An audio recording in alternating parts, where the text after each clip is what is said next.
শীতের আমেজে হাতে যদি সময় থাকে তাহলে সময় নিয়ে বেরিয়ে পড়ো একসঙ্গে ড্যাম, পাহাড়, নদী, ঝর্ণা দেখতে। কোথায় যাবে ভাবছো? হ্যাঁ, খুব কম সময়ে এবং তাড়াতাড়ি এত কিছু দেখার জন্য একমাত্র ঠিকানা রয়েছে পুরুলিয়া শহর। আর পুরুলিয়া মানেই সেখানে রয়েছে অযোধ্যা হিল, যেখানে পেয়ে যাবে ঝর্ণা, নদী এবং ড্যাম। অসাধারণ লাগবে এই দিনগুলো কাটাতে। হ্যালো বন্ধুরা, good morning, welcome to my channel. আরও একটি নতুন ব্লগ নিয়ে চলে এসেছি আজকে আমি তোমাদেরকে দেখাতে চলেছি কি, সেটা থাম্বনেল দেখেই তোমরা কিন্তু বুঝতে পেরেই গেছো। হ্যাঁ, আজকে আমরা যেতে চলেছি পুরুলিয়া। তবে আজকে আমি একা না, আজকে আমরা আমরা 5 জন বন্ধু মিলে। আর আমার ব্লগ বেশিরভাগই যেহেতু ট্রেনের মাধ্যমে হয়, তোমাদেরকে ট্রেনের ইনফরমেশন দিয়ে থাকি, কিন্তু আজকে সেটা হচ্ছে না, কারণ আজকে আমরা যেতে চলেছি বাইকের মাধ্যমে। বাইক নিয়ে যাচ্ছি আজকে আমরা পুরুলিয়া। তো অসাধারণ ভিডিওটি হতে চলেছে। ভিডিওর মাঝখানে তোমরা জানতে পারবে কিভাবে আমরা যাচ্ছি, প্লাস কত টাকা খরচা হচ্ছে, কোথায় রুম ভাড়া নিচ্ছি, কিভাবে খাওয়া দাওয়া হচ্ছে, টোটাল কত টাকা অ্যামাউন্ট পড়বে। এই ভিডিওটা তোমরা দেখলেই বুঝতে পারবে। যারা পুরুলিয়া যাবে ভাবছো তাদের জন্য এই ব্লগটি অসাধারণ, তাই একবার হলেও ভিডিওটি তোমাদেরকে পুরোটাই দেখতে হবে। চলো ভিডিওটি দেখতে থাকো এবং সব ইনফরমেশন আমি এক এক করে দিতে চলেছি এই ভিডিওর মাঝখানে। ঘড়ির কাঁটায় বাজে ভোর 4:30। আমরা 5 জন বন্ধু মিলে বেরিয়ে পড়লাম 34 নম্বর জাতীয় সড়কের উদ্দেশ্যে। 34 নম্বর জাতীয় সড়কে আসার পর আমরা এবার শিমুরালিতে দাঁড়াবো, কারণ শিমুরালি থেকে আমরা তেল ভরবো। শিমুরালি পাম্প থেকে তেল ভরে নিয়ে আমরা এই 3টে বাইক নিয়ে যাচ্ছি, একটা MT-15, R15 এবং TVS। আর এই TVS বাইকটা নিয়ে আমরা একটু ভয় পাচ্ছিলাম, কারণ আমরা এত দূরের পথ যেতে পারবো কিনা। তারপর শিমুরালি থেকে বেরিয়ে আমরা ঈশ্বরগুপ্ত সেতু পার হয়ে আমরা ত্রিবেণী রুট ধরে মগরা থেকে ডানকুনি রুট ধরব।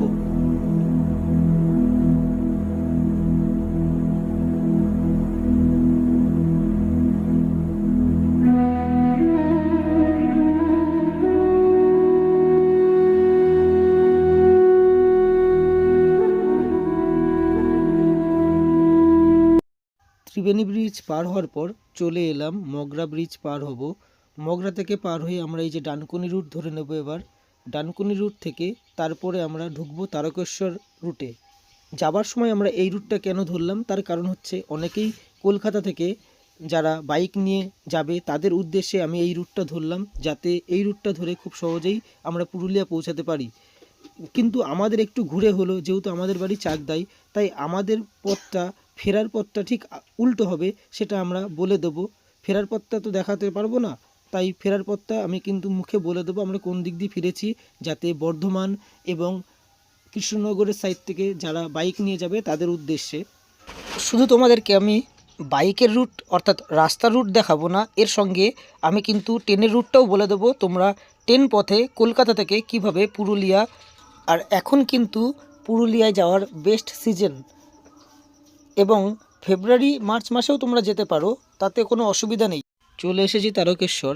এরপর আমরা আরামবাগের দিকে যাব আস্তে আস্তে, তারপর আরামবাগ থেকে বাঁকুড়া রাস্তা ধরব।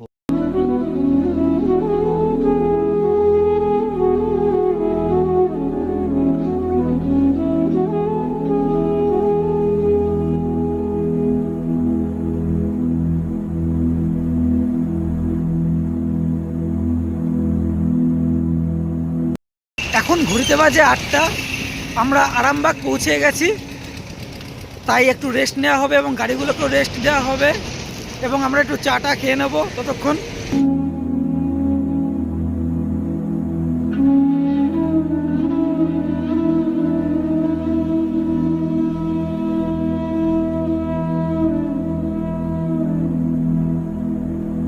বাঁকুড়ার কাছাকাছি এসে আমরা টিফিন করে নিলাম। সকালের ব্রেকফাস্ট করা হয়নি যেহেতু, তাই সকালে ব্রেকফাস্টটা করে নিলাম।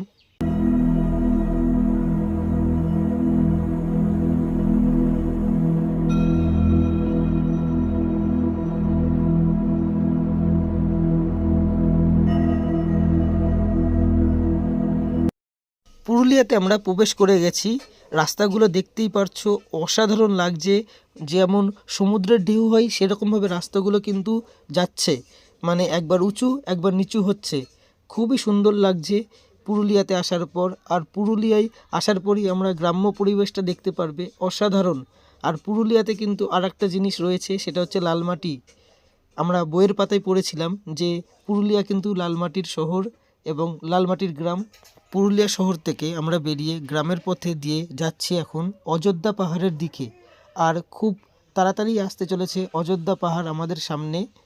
ওই দূরে দেখা যাচ্ছে মেঘের আড়ালে অযোধ্যা পাহাড় উঁকি দিচ্ছে আমাদেরকে, কারণ আমরা প্রায় চলেই এসেছি অযোধ্যা পাহাড়ের কাছাকাছি। সেটা তোমরা দেখতেই পারছো, একটা আলাদাই কিন্তু ফিলিংস লাগছে দেখে।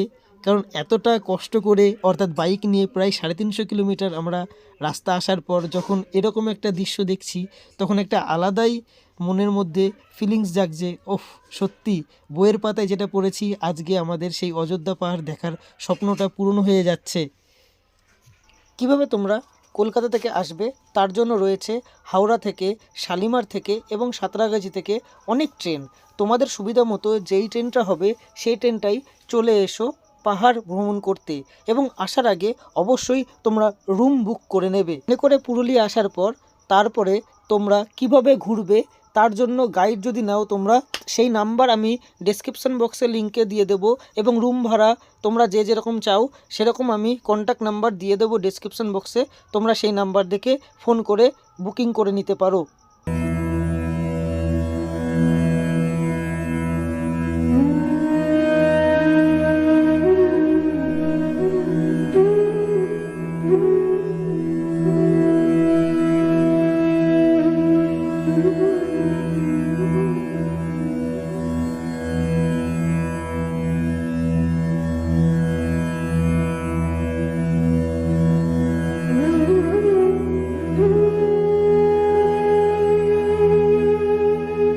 আমরা মোটামুটি অযোধ্যা পাহাড়ের কাছাকাছি চলে এসেছি। আর সমতল ভূমি থেকে আমাদের গাড়ি এখন কিন্তু উপরের দিকে রয়েছে, অর্থাৎ উপরের দিকে আমরা আস্তে আস্তে কিন্তু উঠছি। পুরো ব্লগটা তোমরা যদি দেখো তাহলে সব ডিটেলস ইনফরমেশন পেয়ে যাবে। তবুও যদি তোমাদের কোনো সমস্যা হয় বুঝতে বা কোনো রকম, তাহলে অবশ্যই আমাকে কমেন্ট করবে, আমি কিন্তু তোমাদেরকে আরও ভালো করে বুঝিয়ে দেব। আর আমার চ্যানেলে যদি নতুন হয়ে থাকো তাহলে অবশ্যই সাবস্ক্রাইব করে আমার পাশে থাকবে। এবং যারা পুরনো সাবস্ক্রাইব করে রয়েছে অলরেডি, তারা অবশ্যই ভিডিওটি দেখবে এবং ভালো লাগলে শেয়ার এবং কমেন্ট করবে।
আমরা পৌঁছে গেছি অযোধ্যা পাহাড়ের টপ হিলে। দেখতেই পারছো খুব সুন্দর লাগছে রাস্তাটা, দেখতেই পেলে কত সুন্দর ভিউ এসেছে দূর থেকে। এটা কিন্তু একমাত্র তোমরা যদি বাইক নিয়ে আসো বা 4 চাকা নিয়ে আসো তাহলেই কিন্তু এই ভিউটা দেখতে পারবে। আর আমি কিন্তু এই ব্লগে ট্রেনের ইনফরমেশনও দিয়ে দেবো, কিভাবে তোমরা ট্রেনে করে আসবে সেটা একটু পরেই দিচ্ছি। কষ্টেই রুমটা পাওয়া গেছে, কারণ আশেপাশে সব রুমগুলোই মোটামুটি আগে থেকে বুক করে আসতে হয়, না হলে পাওয়া যায় না। তোমাদেরকে আমি অবশ্যই 3-4টে রুমের বুকিং নাম্বার দিয়ে দেবো, যাতে তোমরা আগে থেকে বুক করতে পারো। রুমটা খুব সুন্দর, ছোটোর মধ্যে একদিনে থাকার জন্য যথেষ্ট। তো তোমাদেরকে আমি বলেছি যে কম টাকায় কম বাজেটে এই ট্যুরটা করছি, ফার্স্ট টাইম বাইক ট্যুর, এবং কম টাকায় তোমরা যাতে ঘুরতে পারো সেটাই দেখানো হচ্ছে। তাই আমরা যেটা কম টাকায় হবে সেটাই তোমাদেরকে দেখাচ্ছি। এরকম টাইপের রুমে যদি তোমরা থাকতে চাও তাহলে আগে থেকে বুক করে আসতে হবে। এই রুমগুলোর ভাড়া প্রায় 2200 টাকা করে আমি জিজ্ঞাসা করলাম। আর আশেপাশে 3000-4000 টাকার রুমও পাওয়া যায় এসি। বন্ধুরা, গুড মর্নিং, ডে 2। কালকে যেহেতু আমরা কোনো কিছুই ঘুরতে পারিনি, তাই আজকে ঘুরবো। সেই তো এখন আমি রয়েছি অযোধ্যা পাহাড়ের টপ হিলে, এখানেই রুম ভাড়া নিয়েছি। তো সকালের একটু ওঠার ব্যাড হ্যাবিট আছে, বন্ধুরা সবাই ঘুমাচ্ছে, তাই আমি একটু এক্সারসাইজ করতে বেরিয়ে গেছি। তো এক্সারসাইজ করেই তারপরেই রুমে গিয়ে ফ্রেশ হয়ে তারপরে আজকের জায়গাগুলো এক্সপ্লোর করব। তোমরা অবশ্যই পাশে থেকো। আর কেমন লাগছে অবশ্যই জানিও। আমি এখন অযোধ্যার মাটিতে রয়েছি, নদিয়ার ছেলে, বেশ ভালো লাগছে। আজকে আমি তোমাদেরকে অযোধ্যা পাহাড়ের সবকটা অংশ দেখাবো। প্রায় 9-10টা জায়গা রয়েছে, সেই জায়গাগুলো এক এক করে তোমাদেরকে দেখাবো। সেটা আমরা রেডি হয়ে বেরোবো, বেরোনোর সময় থেকে ভিডিওটা স্টার্ট করব। বন্ধুরা, আমরা রুম ছেড়ে দিয়ে এবার বেরোচ্ছি। তো কাদের সাথে এসছি তাদের সঙ্গে তো তোমাদের পরিচয় করানো হয়নি, তাই তোমাদেরকে পরিচয় করে দিই। এটা আমার বন্ধু হৃদয়, আর হৃদয়ের বন্ধু ও, তোমার নাম কি? সমীর। ওর নাম সমীর। আর হচ্ছিল আমাদের ছোটোবেলার ফ্রেন্ড অর্ণ, আর হচ্ছে রতন। এই 5 জন মিলে আমরা অযোধ্যা পাহাড়ে এসেছি। চলো এখান থেকে আবার আমরা শুরু করছি অযোধ্যা পাহাড়ের জার্নিটা। বেরিয়ে পড়লাম এবার এক্সপ্লোর করতে। তোমাদেরকে প্রথম স্পট আমি দেখাবো ময়ূর পাহাড়। আর ময়ূর পাহাড় থেকে 500 মিটার দূরেই আমাদের রুম ছিল, তাই ময়ূর পাহাড়ে আসতে আমাদের বেশি সময় লাগলো না, কারণ আমরা এইভাবেই প্ল্যানটা সেট করেছিলাম যে আমরা সকালবেলা উঠেই প্রথম স্পটগুলো এক এক করে দেখা শুরু করব। অসাধারণ এক সুন্দর ফিলিংস লাগছে পাহাড়ে ওঠার পর। আর তোমরা আগে যারা পাহাড়ে উঠে এসেছো বা অন্যান্য পাহাড়ে গেছো তার এক্সপিরিয়েন্স অবশ্যই আমার সঙ্গে শেয়ার করো, আমার খুব ভালো লাগবে। বন্ধুরা, যারা অযোধ্যা পাহাড়ে আসতে চাও বা যে কোনো পাহাড়ে বা যে কোনো জায়গায় ঘুরতে যাওয়ার জন্য একটা কিন্তু বড় ইম্পর্টেন্ট কথা হচ্ছে মাথায় রাখতে হবে, সেটা হচ্ছে শরীর ফিট রাখা। কারণ যদি তোমার শরীর ফিট না থাকে তাহলে এই এত উঁচুতে পাহাড়ে বা ঘুরতে যাওয়ার এনার্জিটা কিন্তু থাকবে না। তাই নিজের শরীরের জন্য যত্ন নেবে, তাহলে এই যে এই সব জায়গায় আসতে গেলে যে প্রবলেমটা হবে সেগুলো কিন্তু কোনো প্রবলেমই লাগবে না। আমাদের যাদের পাহাড়ে ওঠার অভ্যাস নেই তাদেরকে কিন্তু রেগুলার শরীরচর্চা করাটা খুব ইম্পর্টেন্ট, তাই এটা খুব মাথায় রাখতে হবে। তো ব্যাপক জায়গায় চলে এসেছি, ময়ূর পাহাড়ের একদম টপ হিলে, অর্থাৎ ময়ূর পাহাড়ের সবথেকে উচ্চতম জায়গায় আমি চলে এসেছি। তোমরা সাইডটা দেখতেই পারছো, জাস্ট অসাম লাগছে।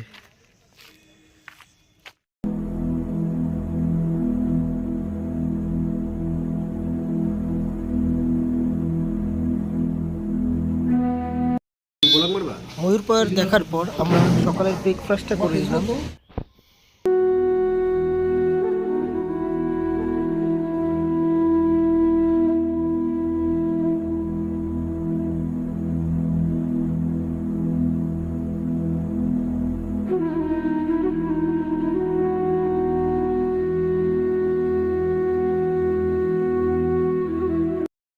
এবার তোমাদেরকে আমি দেখাচ্ছি আপার ড্যাম। আমি চলে এসেছি আপার ড্যামে। অসাধারণ ভিউজ কিন্তু লাগছে, তোমরা দেখে বুঝতেই পারছো। এখনও কিন্তু হালকা হালকা মেঘ রয়েছে আকাশে। বাঁদিকে যেমন প্রচুর জলাশয় রয়েছে, ঠিক ডান দিকে কিন্তু উল্টো, পুরোটাই খাদ। কারণ এখানে জলবিদ্যুৎ কেন্দ্র রয়েছে, জলবিদ্যুৎ উৎপাদন হয়। আপার ড্যাম এবং লোয়ার ড্যামে দুটো থেকেই জলবিদ্যুৎ উৎপন্ন হয়।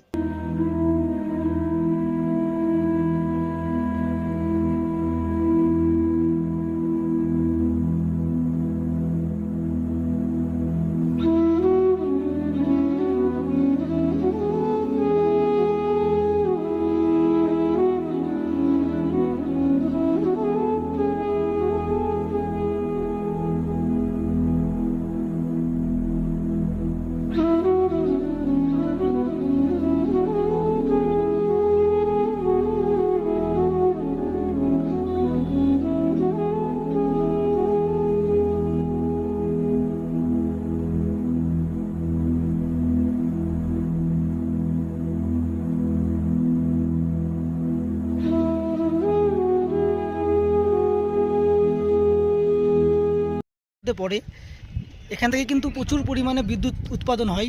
একটা অসাধারণ ফিলিংস লাগছে। যারা তোমরা ঘুরতে ভালোবাসো, যারা আসোনি পরবর্তীকালে আসবে তারা কিন্তু এই সব জায়গাগুলি অবশ্যই আসবে, নাহলে এই এনজয়টা কখনোই পাবে না, সেটা তোমরা দেখেই বুঝতে পারছো।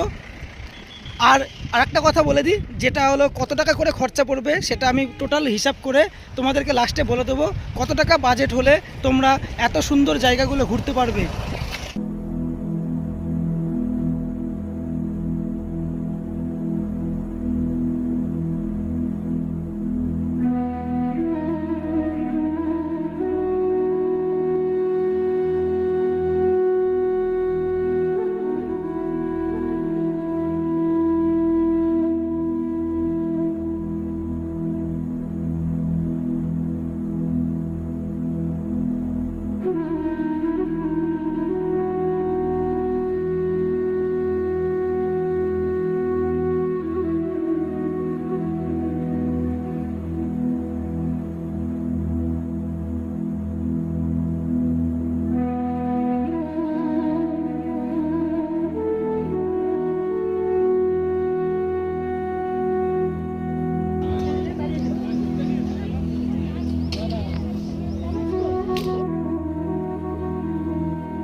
আপার ড্যাম দেখা হয়ে যাওয়ার পর এবার আমি যাচ্ছি লোয়ার ড্যামের দিকে। লোয়ার ড্যাম উপরের ভিউজটা তোমাদেরকে দেখাবো। এই দেখো কত সুন্দর ভিউজ উপর থেকে লাগছে। এটা হচ্ছে লোয়ার ড্যাম।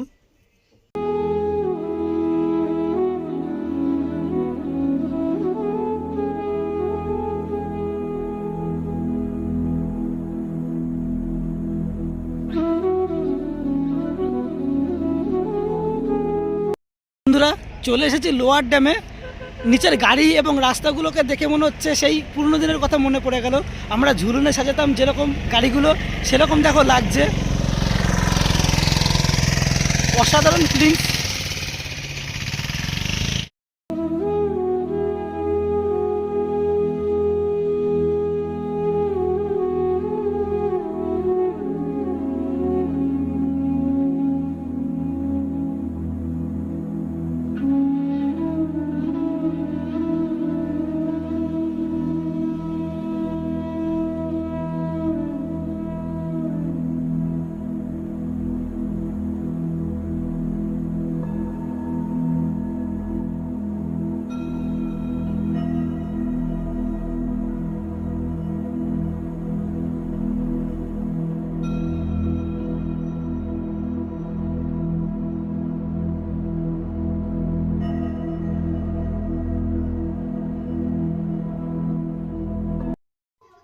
এখন তোমরা দেখতে পাচ্ছ বামনি ফলস, যার ঝর্ণার শব্দ এবং ঝর্ণা অসাধারণ।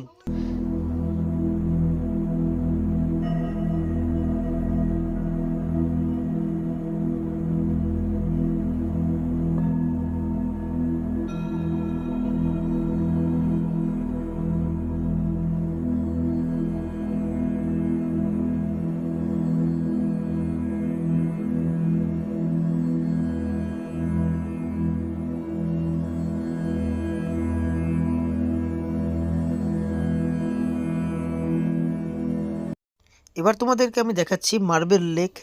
আর পুরুলিয়া আসলেই এই মার্বেল লেক যদি না দেখে থাকো তাহলে পুরো পুরুলিয়া ভ্রমণটাই বৃথা হয়ে যাবে। অসাধারণ ভিউ কিন্তু এই মার্বেল লেকের।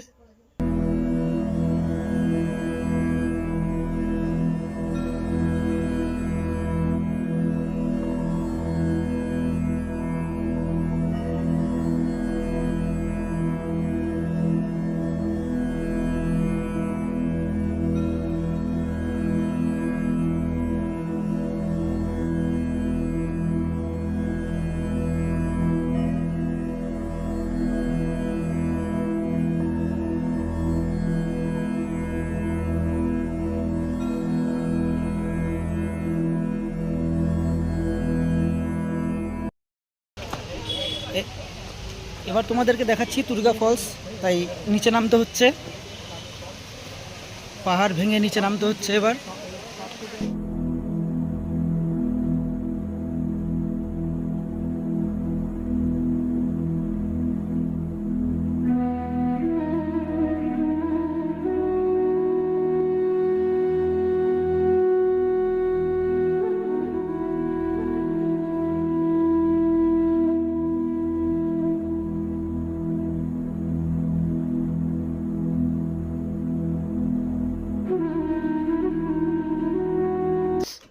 দুর্গা ফলস দেখা হয়ে যাওয়ার পর আমরা এবার একটু মুখোশ গ্রামের দিকে যাব। তার আগে লাঞ্চ করে নিলাম। এবার তোমরা দেখতে পাচ্ছ মুখোশ গ্রাম। কেন এই গ্রামের মুখোশ নাম হয়েছে সেটা তোমরা এই ভিউজটা দেখেই বুঝতে পারছো। এখানে প্রত্যেকটা বাড়িতে এবং প্রত্যেকটা জায়গায় মুখোশের দোকান ভর্তি, কারণ এখান থেকে প্রচুর মুখোশ তৈরি হয়। এবং আমরা যে শুনেছিলাম যে ছৌ নাচ হয়, সেখানে কিন্তু এই জায়গা থেকেই মুখোশগুলো নিয়ে যাওয়া হয়। এবং পুরুলিয়ায় ছৌ নাচ বিখ্যাত, তোমরা সবাই জানো মোটামুটি। আর এখানেই সেই মুখোশ তৈরি হয়, তাই এই জায়গাটার নাম হয়েছে মুখোশ গ্রাম। আর এই জায়গাটার এমনি নাম হচ্ছে চড়িদা গ্রাম। মুখোশ গ্রাম দেখা হয়ে যাওয়ার পর এবার আমরা বাড়ির দিকে ফিরবো। যদি তোমরা এরকম ট্রিপ করতে চাও তাহলে কত টাকা খরচা হতে পারে মোটামুটি সেটা আমি তোমাদেরকে বলে দিই। আমাদের 3টে বাইক এবং 5 জন গিয়ে আমাদের মাথা পিছু খরচা হয়েছে 2500 টাকা করে। কিভাবে আমরা ফিরলাম সেটাও তোমাদেরকে বলে দিই। আমরা ফিরলাম হচ্ছে পুরুলিয়া থেকে বাঁকুড়া, বাঁকুড়া থেকে বিষ্ণুপুর, বিষ্ণুপুর থেকে বর্ধমান, বর্ধমান থেকে কালনাঘাট, শান্তিপুর, শান্তিপুর থেকে চাকদা। এই রুট হিসাবে আমরা বাড়ি ফিরেছি। যারা তোমরা শান্তিপুর, কৃষ্ণনগর এবং বর্ধমান থেকে যাবে তারা এই রুটটা ধরবে, কিন্তু এই রুটটা খুব জ্যাম হয়, সেটা আমরা আসার সময় বুঝতে পারলাম। পুরুলিয়া ভ্রমণ স্মৃতি রাখার জন্য আমি একটা মুখোশ কিনে নিয়ে এলাম। খুব সুন্দর মুখোশটি। তোমরা যারা যাবে স্মৃতি হিসেবে কিছু না কিছু একটা কিনে নেবে। অযোধ্যাকে বাঁহাতে রেখে আমরা বাড়ি ফিরছি। এবার কেমন লাগলো ভ্রমণটি অবশ্যই আমাকে কমেন্ট করে জানিও। আর আগেই বলেছি, যদি ভালো লেগে থাকে তাহলে অবশ্যই সাবস্ক্রাইব করে আমার পাশে থাকবে আরও নতুন নতুন ব্লগ পেতে। চলো আজকের মতো টাটা, বাই বাই। খুব ভালো থেকো, সুস্থ থেকো।